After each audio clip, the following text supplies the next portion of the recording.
Blood pumping, heart racing and sweat pouring, sprinted through ruined houses and hopping broken fences with a safe haven of home just shining over the next rise, guiding us home with pockets filled with useful loot and the bloodthirsty horde hot on our heels, gnashing and clawing for our very flesh. Is how State of Decay 2 should feel. Instead, it's more a clunky and glitchy rehash of the previous game with online multiplayer tacked onto the side of it, without the story and characters from the original. It's not 2013 anymore, and State of Decay 2 really should have grown up a bit. There really isn't that much new to see with State of Decay 2. Undead Labs have taken their tried and tested zombie survival formula from the 2013 cult hit State of Decay and copy-pasted it into a sequel that basically changes nothing. There are a few hints of innovation dotted around. The new online multiplayer means that friends can join together to collect loot, as well as the new infection type of zombie. These new plague zombies are affected by a new virus called the Blood Plague that sends them into a raging frenzy and are far more aggressive and dangerous than the normal Zeds. Aside from this, there seems to be very little change from the first State of Decay. There are the same special freak zombies as in the first game, and don't get us wrong, getting charged down by a Juggernaut is still as visceral as ever, but it is a shame to see that Undead Labs didn't add in a few more special zombies to spice up the gameplay. The rest of the game also suffers from the same problem. Nothing seems to have changed. It is an exact same open world base building zombie survival game that made State of Decay, the original, such a hit, which seems like it should be on to a winner, right? Maybe not 5 years down the line. The game looks decent enough, and with the jump to the Unreal 4 engine does stand its ground in the modern console world, although it will never be top of its class. However, we found a serious amount of graphics and optimization problems whilst playing.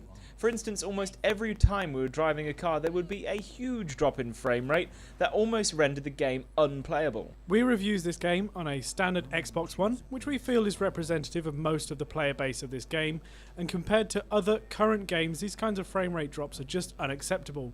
Now, the game is by no means ugly, but the graphics glitches are numerous and can cause serious problems, but hopefully these will be patched out later on down the line. Gameplay wise, there is very little here beyond the basic looting and base management mechanics, although each of the characters can gain skills and specializations that will help you move forward and build a stronger group, hopefully avoiding the dreaded permadeath. The minutiae of inventory management and resource collection adds a second layer to the game, but this can lead to frustration rather than enjoyment due to the very limited inventory space. The combat itself is similarly laborious. The zombies are generally slow moving and never really that much cause for alarm. Coupled with a lack of enthusiasm from the voice actors, this game really works hard to make fighting zombies as boring as possible. The culmination of all this leads up to a game that feels more like a chore than zombie survival. We also delved into the big selling point of State of Decay 2, the multiplayer. We partied up with a friend over Xbox Live to experience the co-op side of things. The way co-op works in State of Decay 2 is the joining players are transported to the host's game with the entire game, missions and plot that all run through the host. Once you figure out the rather vexing system to get playing with another survivor online, it works really well. However, joining players are essentially helping hands to carry supplies and sweep and clear areas. We would have loved to have seen a completely separate game mode where a team of players can work on their own base together, combining forces to build, repair and scavenge to create a single base together, which would help to create a feeling of camaraderie and achievement within the party. We also found the 400 meter radius for moving away from the host to be stifling and a serious disconnect from the immersion in the game, especially when you consider that this is not a factor in other popular online games such as Grand Theft Auto. However, fans of the original game will be really happy with the online play. It makes this game the zombie survival game it should have been back when the first was released. The sound of the game is a strong point and works hard to be immersive and alert the player to zombie presences and really drives home the nature of living in a zombie apocalypse. There's definitely no denying the satisfying crack and pop of exploding a zombie's head with your rifle.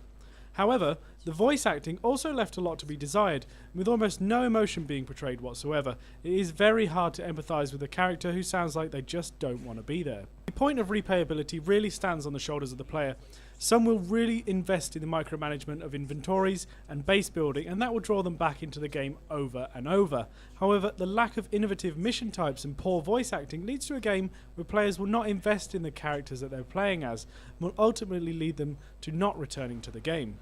The addition of online multiplayer, however, will undoubtedly see players come back to the game with their friends, and is truly a much needed addition. The camera is a source of great frustration.